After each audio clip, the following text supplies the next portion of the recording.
Hello everyone, welcome to Grammarly hacks पे कविता। आज की सीरीज़ में हम अगेन डिस्कस करेंगे ईडियम्स एंड फ्रेजेस को। जैसा कि आप सभी जानते हैं कि जेके एसएसबी के जो अपकमिंग एग्जाम्स आने वाले हैं वहाँ पे आपको ग्रामर भी पूछा जाता है और सेम टाइम पे आपका वोकैबुलरी भी कवर किया जाता है एग्जाम्स में।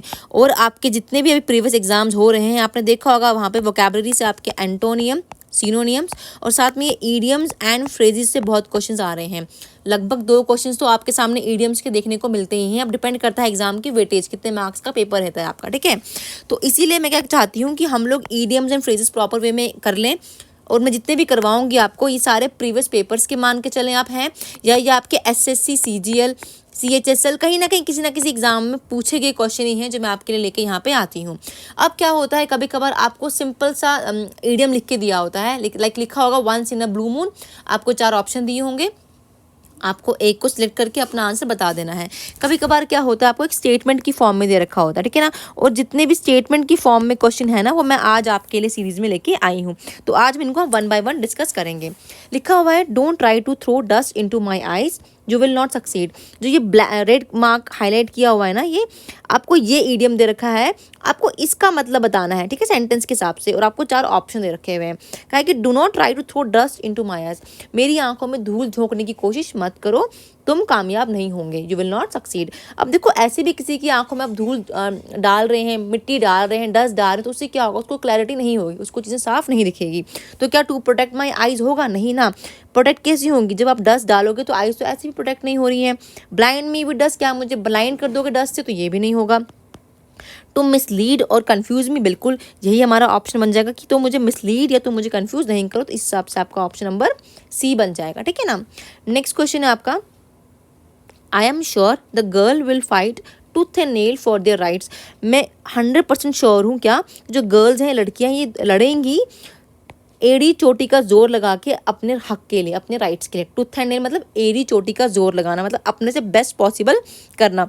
तो टूथ एंड नेल का मतलब क्या होता है? विद ऑल देयर राइट, है ना। क्या कहते हैं इसको हम लोग? अपने प्रॉपर स्ट्रेंथ से, विद ऑल देयर स्ट्रेंथ से ये चीज़ करना। तो यहाँ पे विदाउट एनी वेपन, ये सवाल नहीं बनता इस क्वेश्चन का। इन ए कावर्डली मैनर, मतलब किसी डरपोक तरीके से, ये तो होगा ही नहीं हमारा।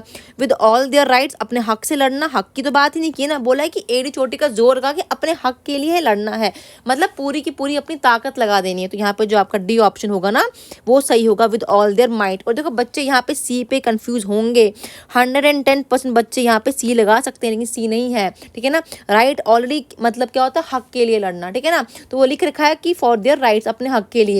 लेकिन टूथ एंड नेल का मतलब क्या होता है? विद ऑल देयर स्ट्रेंथ, अपनी स्ट्रेंथ, अपनी ताकत से, ठीक है। तो इस हिसाब से आपका डी पार्ट बन जाएगा। Moving toward next question, your report of matter is all moon shine. जो तुम्हारी रिपोर्ट है इस मैटर के ऊपर वो क्या है? All moon shine.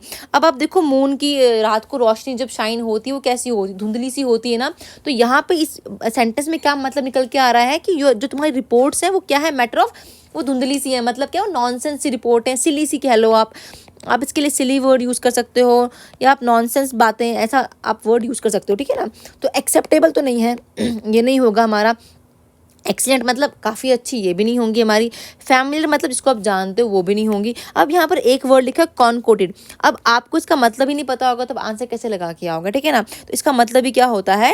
To make up, किस चीज़ को बनाना, बातों को बनाना, नॉनसेंस बातें करना, ठीक है ना। तो यहाँ पे जो होगा आपका वो बी पार्ट हो जाएगा, ठीक है। नेक्स्ट क्वेश्चन है आपका, we consider the 14th Feb a red letter day. कहते हैं कि हम कंसिडर करते हैं 14 फरवरी को कैसा? और रेड लेटर डे की तरह। मतलब क्या आपको पता है 14 फरवरी को क्या मनाया जाता है? यहाँ पे रेड लेटर का मतलब है वैलेंटाइंस डे, राइट। तो a day marked in red, क्या वो दिन रेड से मार्क होता है? ऐसा तो नहीं होता भाई। A day to write letters, वो दिन खतों को लिखने के लिए लिखा जाता है? ऐसा भी नहीं होता है। कोई हमारे लिए इंपॉर्टेंट डे है वो, हाँ अगर लिखा है कंसिडर कर रहे हैं उसको हम, तो वाकई रेड लेटर मतलब रेड का मतलब ही क्या होता है? अलर्ट होता है ना, मतलब कुछ चीज़ इंपॉर्टेंट है हमारे लिए उस दिन, ठीक है ना। तो इसका जो ऑप्शन होगा वो आपका सी बन जाएगा, क्योंकि डी लिखा हुआ है a day to write with red pen, कि ये वो दिन जिस दिन आप रेड पेन से लिखोगे। तो ऐसा भी तो नहीं होगा ना। तो जो आपका ऑप्शन है वो सी बन जाएगा। नेक्स्ट क्वेश्चन है आपका, your remarks during the discussion added fuel to the fire. तुम्हारे जो रिमार्क्स थे डिस्कशन के दौरान क्या थे, उन्होंने उस डिस्कशन में क्या किया, फ्यूल को ऐड किया। जैसे आप कहते हैं ना घी, आग में घी डालना, वैसे अगर आप फायर में भी तेल डालोगे तो क्या होगा, वो फायर और भड़केगी ना, वो और चीज़ बढ़ेगी। तो उसका मतलब क्या होगा, यहाँ पे लिखा इग्नाइटेड द फायर प्लेस, कि आपने उस फायर प्लेस को और बढ़ा दिया। ये तो नहीं होगा, क्योंकि आप तो इडियम्स की बात कर रहे हो, मुहावरों की बात कर रहे हो। तो यहाँ पे लिखा है वर्सन मैटर, यस बिल्कुल, कि आपने उस मैटर को बहुत ख़राब कर दिया। शायद वो मैटर ठीक होता, लेकिन तुम्हारे रिमार्क्स ने क्या कर दिया, उस मैटर को और ही ख़राब कर दिया, उसमें फ्यूल ऐड कर दिया और उस आग में, ठीक है। तो इसका जो आंसर होगा वो बी पार्ट हो जाएगा। थर्ड तो लिखा है क्रिएटेड वार्मथ ऑल अराउंड, कि उसने गर्माहट ला दी, तो ये तो नहीं होगा। गेट गॉट अदर्स एंग्री, आपने बाकियों को एंग्री कर दिया, तो ये भी नहीं होगा, ठीक है। नेक्स्ट क्वेश्चन है आपका, वाई डू यू फाइट शाई ऑफ मी, तुम मुझसे क्यों लड़, देखो फाइट शाई, देखो लड़ भी रहे हो और शाई भी हो मेरे पे। इसका सिंपल मतलब होता है आप किसी चीज़ को अनविलिंगली एक्सेप्ट कर रहे हो कि वो चीज़ हो जाए, या आप किसी चीज़ को अवॉइड करने का सोच रहे हो। तो इसको आप लिख लो, या तो do something and to try to avoid it. आप सिंपल याद रखो, किसी चीज़ को अवॉइड करना, ठीक है ना। या आप सिंपल लिखो to be unwilling to accept और डू समथिंग, है ना। अनविलिंग हो आप किसी चीज़ को एक्सेप्ट करने के लिए या उसको करने के लिए, तो उसको आप अवॉइड कर रहे हो, तो इसलिए आप फाइट भी कर रहे हो, सेम टाइम पे शाई भी हो। तो इसका मतलब क्या होगा, यहाँ पे अवॉइड करना होगा, एम्बेरस करना नहीं होगा। शाउट एट मतलब किसी पे चिल्लाना, फाइट विद किसी से फाइट करना, ये भी नहीं होगा, ठीक है। तो जो आपका ए ऑप्शन है वो बिल्कुल सही हो जाएगा। नेक्स्ट क्वेश्चन है, winning the competition was quite a feather in my cap. Competition को जीतना क्या है, मेरी कैप में एक फेदर का लगना, मतलब मेरी अचीवमेंट्स में कुछ और एक चीज़ लग गया, ठीक है ना। मतलब क्या रहेगा आपके लिए, इसका एक्साइटिंग मोमेंट होगा, नहीं ना। जॉय फॉर माई पेरेंट्स, कि मेरे पेरेंट्स के लिए वो काफ़ी जॉयस मोमेंट था, ऐसा भी नहीं होगा। रिवॉर्ड करना मुझे, नहीं, मेरे लिए वो एक अचीवमेंट है। मेरी बहुत सारी अचीवमेंट्स में मेरी एक और अचीवमेंट क्या है कि ये चीज़ मैं जीत चुका हूँ, ठीक है ना। जैसे आपने कहीं टॉप किया तो क्या हो गया, आपने वो टॉप किया वहाँ पे यूनिवर्सिटी में या कॉलेज में, तो वो क्या हो गया, आपकी अचीवमेंट्स में एक चीज़ और आपने ऐड कर लिया, तो a feather in your cap, in my cap, उसके लिए आप इडियम को यूज़ कर लेते हो, ठीक है। नेक्स्ट है, after the public meeting the crowd went haywire. Public meeting के बाद क्राउड क्या हो गया, हे फायर मतलब आग में जल गया, मतलब भड़क गया कहीं ना कहीं। तो भड़कने का मतलब यहाँ पर क्या है, आउट ऑफ कंट्रोल हो जाना, कोई चीज़ आउट ऑफ कंट्रोल होना, उसको बोलते हैं हे फायर, ठीक है ना, आउट ऑफ कंट्रोल। तो प्रोटेस्ट का मतलब क्या होता है, प्रोटेस्ट कर रहे हो, ये तो नहीं होगा। लेफ्ट द वेन्यू मतलब आप उस जगह को छोड़ के चले गए, वेन्यू उस जगह, ठीक है, ये भी नहीं होगा। वर इन जुबिलिएशन, तो ये भी नहीं होगा। तो बचा क्या आपका, बिकेम आउट ऑफ कंट्रोल, वो मैटर हमारे हाथ से बाहर चला गया, ठीक है। तो बी पार्ट हो गया। नेक्स्ट क्वेश्चन है आपका 9th one, I can finish the work by myself, but she always try to be a backseat driver. मैं अपना काम खुद से ख़त्म कर सकता हूँ, ठीक है, pause, but she always try to be, लेकिन वो हमेशा क्या कहती बन जाती है, बैक सीट ड्राइवर।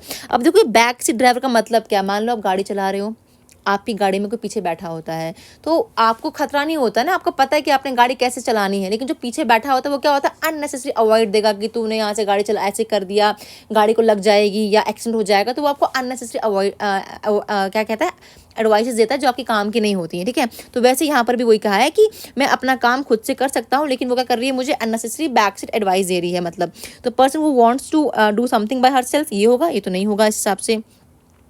पर्सन वो फॉल्सली एक्यूजेस अदर, की कोई फॉल्सली किसी को एक्यूज कर रहा है, तो ये भी नहीं होगा। पर्सन वो गिव्स अनवांटेड एडवाइस, यस ये वाला हो जाएगा, हमें इस एडवाइस की जरूरत नहीं है, लेकिन खामखा की एडवाइस दी जा रही है, तो आपका जो सी पार्ट होगा वो आपका राइट हो जाएगा, ठीक है। नेक्स्ट क्वेश्चन है, they have lashed on to tourism as a way of boosting the local economy. अब उन्होंने क्या किया, देखो lashed on to tourism, tourism का क्या काम है, as a way of boosting local economy. जब भी टूरिज्म आएगा तो मतलब कहीं ना कहीं हमारी इकॉनमी में क्या होता है, बढ़ोतरी होती है ना। तो जो ये लैच ऑन लिखा है ना, ये लैच ऑन का मतलब क्या है, समथिंग आप कह लो किसी चीज़ को अंडरस्टैंड करना, किसी आइडिया को अंडरस्टैंड करना, और कोई क्या बात कह रहा है, ठीक है ना, what somebody is saying to you, आप इसको उससे भी रिलेट कर सकते हो, ठीक है। तो यहाँ पे देख लो क्या ऑप्शन होगा उस हिसाब से, कहीं ना कहीं वो प्रमोट कर रहा है, तो डिस्कवर तो नहीं होगा, डिस्कवर खोजना होता है। एक्सपोज ये भी नहीं होगा, एक्सप्लोर भी नहीं होगा, तो प्रमोटेड होगा। तो जो आपका डी पार्ट है लैच ऑन वो सही हो जाएगा, ठीक है। नेक्स्ट क्वेश्चन है, I can work for 6 hours at a stretch. मैं 6 घंटे लगातार एट अ मतलब लगातार काम कर सकता हूँ बिना रुके हुए, है ना। तो ओकेजनली मतलब कभी कभार होगा, लगातार तो नहीं होगा। मैक्सिमम मतलब बहुत ज़्यादा, ये भी नहीं होगा। मिनिमम मतलब बहुत कम, ये भी नहीं होगा। तो कॉन्टिन्यूसली मतलब लगातार, कि मैं लगातार इतना टाइम काम कर सकता हूँ, तो उसी का एट सच मतलब होता है। तो आपका जो डी पार्ट है that would be your right option. Next question है आपका, लुक शार्प और you will miss the opportunity. ध्यान से देखो, तेजी से देखो, अदरवाइज क्या होगा, आप ये अपॉर्चुनिटी मिस कर दोगे। हम कहेंगे ना जैसे कि आप लोग लुक शार्प देखो, अदरवाइज आप लोग ये जॉब वाली अपॉर्चुनिटी मिस कर दोगे। मतलब क्या है, अटेंशन पे करो उस चीज़ के ऊपर, जाहिर सी बात है। तो यहाँ पे जो ए पार्ट होगा, पे अटेंशन। टेक कंट्रोल मतलब किसी पे कंट्रोल करना, ये तो नहीं होगा। मेक हेस्ट जल्दबाजी, ये भी नहीं होगी। बी कॉन्फिडेंस, तो ये भी नहीं होगा। तो जो आपका ए पार्ट है वो क्या होगा, आपका राइट ऑप्शन हो जाएगा। नेक्स्ट है, the rock concert prove to be a big draw. जो रॉक कॉन्सर्ट हुआ, इसने क्या प्रूव किया खुद को, ए बिग ड्रॉ, मतलब ये हमारा ग्रेट अटेंशन का सोर्स बन गया। वहाँ पे कोई भी कॉन्सर्ट होता है तो उसके बाद, दिलजीत के कॉन्सर्ट होते हैं तो उसके बाद क्या होता है, न्यूज़ में चल रहा होता है ना, वो क्या बन जाता है हमारे लिए, एक बिग ड्रॉ, एक ग्रेट अटेंशन का सोर्स बन जाता है ना, सक्सेसफुल हो सकता है वो, होता ही है वैसे तो। यहाँ पे क्या है, ह्यूज अट्रैक्शन जो होगा आपका ऑप्शन हो जाएगा। गेन मतलब मुनाफा होता है। बिग बैंग यहाँ पे नहीं आएगा, फेवरेट्स भी नहीं आएगा, ठीक है। तो जो आपका राइट ऑप्शन होगा वो ए पार्ट हो जाएगा, इसका ह्यूज अट्रैक्शन वाला पार्ट, ठीक है। नेक्स्ट क्वेश्चन है आपका, our fleet bow down upon the enemy. जो हमारा फ्लीट है वो बो डाउन कहाँ पे गया, एनिमी पे। मतलब बो डाउन का मतलब क्या होता है, टू मूव क्विकली। किसी भी चीज़ को आप जल्दी से मूव कर रहे हो, जैसे हम कहते हैं स्टॉर्म क्या, बो डाउन है ना, मतलब स्टॉर्म एकदम से क्विकली आ गया। एंड हमने कहा रेवेज द आइलैंड को तबाह कर गया, है ना। तो ये बो डाउन का मतलब यहाँ पे क्या निकल के आ रहा है, मूव क्विकली के सेंस में आ रहा है किसी चीज़ की तरफ, ठीक है। तो यहाँ पे जो सी पार्ट होगा वो देखो, यहाँ लिखा है, यहाँ भी लिखा है मूव क्विकली, यहाँ भी लिखा है to left, to right and backwards, लेकिन ऐसा कुछ नहीं है। सिंपल बोर्ड का मतलब क्या होता है, टू मूव क्विकली टूवर्ड्स, किसी चीज़ की तरफ जाना। तूफान आया तो वो आइलैंड की तरफ गया, की तरफ अप्रोच किया, है ना, मतलब किसी तरफ जाना। तो सी पार्ट जो होगा वो आपका सही हो जाएगा। 15th क्वेश्चन है, to set the Thames on fire. अब कहा है कि थेम्स रिवर है, इसको आग लगा देना, मतलब कुछ ऐसा करना जो हटके था, है ना, कोई अच्छी डीड करना। तो यहाँ पे सिंपल सी बात है, डिस्ट्रॉय की तो सेंस में नहीं यूज़ किया ना। अगर डिस्ट्रॉय के सेंस में यूज़ किया हो तो ये फिर हमारे ईडियम्स नहीं होते, ठीक है ना। किसी को जला देना, ये तो नहीं होगा इसका answer. To do something to suits one own purpose, ऐसा भी नहीं होगा। तो क्या होगा, to do a heroic deed, कोई अच्छा कर्म करना, ठीक है ना, कोई अच्छा काम करना, ठीक है ना। तो नेक्स्ट है, the future of Kashmir is still a vexed question. जो फ्यूचर है कश्मीर का अभी भी क्या क्वेश्चन है, वो वेक्स क्वेश्चन है। मतलब आप भी जानते हैं कॉन्ट्रोवर्शियल बात है, तो कॉन्ट्रोवर्शियल हो जाएगा, कंफ्यूज तो नहीं होगा। क्योंकि कश्मीर का मुद्दा जब भी आएगा तो उसको हम कॉन्ट्रोवर्शियल बोलते हैं, कि ये कॉन्ट्रोवर्शियल स्टेटमेंट होगी, हमने जो हम कुछ भी कह दें तो, है ना। तो वेक्स स्टेटमेंट का मतलब ही क्या होता है, सिंपल याद रखो, कॉन्ट्रोवर्शियल। तो डी पार्ट हो गया आपका ऑप्शन। 17th क्वेश्चन आ गया, गेट समवन्स गोट। अब देखो, किसी की गोट ले जाना मतलब क्या है, आपने किसी की गोट चुरा ली, किसी की बकरी ले ली, तो इसको आप कैसे रिलेट करोगे यहाँ पे। अगर आप किसी की बकरी ले भी लोगे, इसको आप ऐसे याद कर लो कि आपने उस बंदे को अनॉय कर दिया, गुस्सा दिला दिया, चुरा दिया, है ना। हम किसी का सामान ले जाएंगे तो क्या होगा, अगले को गुस्सा आएगा हम पे। तो to do something special for someone, ये तो नहीं होगा। टू अनॉय समवन, यस यही होगा, कि अगर हम किसी की बकरी लेके भाग गए तो हमने कहीं ना कहीं उसको अनॉय कर दिया। तो जो आपका बी पार्ट हो गया वो ऑप्शन बन गया आपका, ठीक है ना। नेक्स्ट है, to keep the wolf from the door. Wolf को रखा है आपने कहा दरवाजे के पास, तो क्या मतलब होगा इसका, सिंपल याद रखो आप, अवॉइड स्टारवेशन होगा, ठीक है ना, अवॉइड स्टारवेशन। ऐसे ही मान लो कि अगर आपने वुल्फ है, भेड़े को आपने दरवाजे के पास छोड़ दिया हुआ है, बंद रखा हुआ है करके, उसके आगे बहुत सारी बकरियां पड़ी होंगी, उसको खाने के लिए आगे बहुत कुछ होगा, लेकिन वो नहीं जा पा रहा है ना उसके पास, मतलब उसको आप स्टारवेशन, भूखमरी की तरफ रख रहे हो, तो अवॉइड कर रहे हो। ऐसे याद कर लो, जैसे भी आपको लॉजिक लगे आप वैसे याद करो चीज़ों को। कट द मस्टर्ड, मस्टर्ड काट लेना का मतलब क्या है यहाँ पे, टू परफॉर्म वेल, अच्छा परफॉर्म करने को कहते हैं हम, टू कट द मस्टर्ड। या आप कह लो इसको, to be as good as expected, जितना चाहा था उतना ही अच्छा हुआ है, ठीक है ना। जैसे मैं कहती हूँ, स्टेटमेंट लिखा, अगर एग्जाम में लिखी कोई स्टेटमेंट आ गई, I did not cut the mustard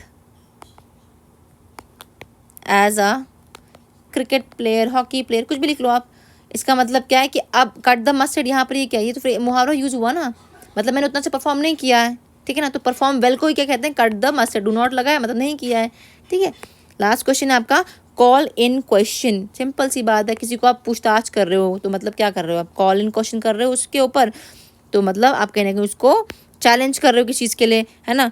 call in या इनटू क्वेश्चन का मतलब ही क्या होता है, किसी को आप चैलेंज कर रहे हो, ठीक है ना। या इसको हम ऐसे भी कह सकते हैं, टू कॉज डाउट्स, ठीक है ना। तो यहाँ पर एक ऑप्शन डाउटफुल भी है, लेकिन जो मेरे पास की थी उसमें इसका ऑप्शन क्या था, चैलेंज दिया हुआ था। तो आप लोग देख लेना खुद से भी इस चीज़ को आप देख लेना कि इसका सही ऑप्शन क्या दिया हुआ है, ठीक है। तो मेरे हिसाब से तो इसका जो सही ऑप्शन लगता है मुझे वो था डाउटफुल ही, क्योंकि किसी को जब आप क्वेश्चन कटघरे में खड़ा कर रहे हो मतलब आप उस पर शक कर रहे हो, है ना। तो डाउटफुल है, लेकिन की में था सी वाला, चैलेंज वाला, ठीक है। तो देख लेना एक बार। आई होप आपको ये 20 क्वेश्चन की सीरीज समझ आई होगी। मेरे से जितना पॉसिबल हुआ मैंने आपके लिए उतने क्वेश्चन लेके आई। अगर कंटेंट अच्छा लगे तो लाइक करें, सब्सक्राइब करें मेरे चैनल को। Thanks and have a nice day.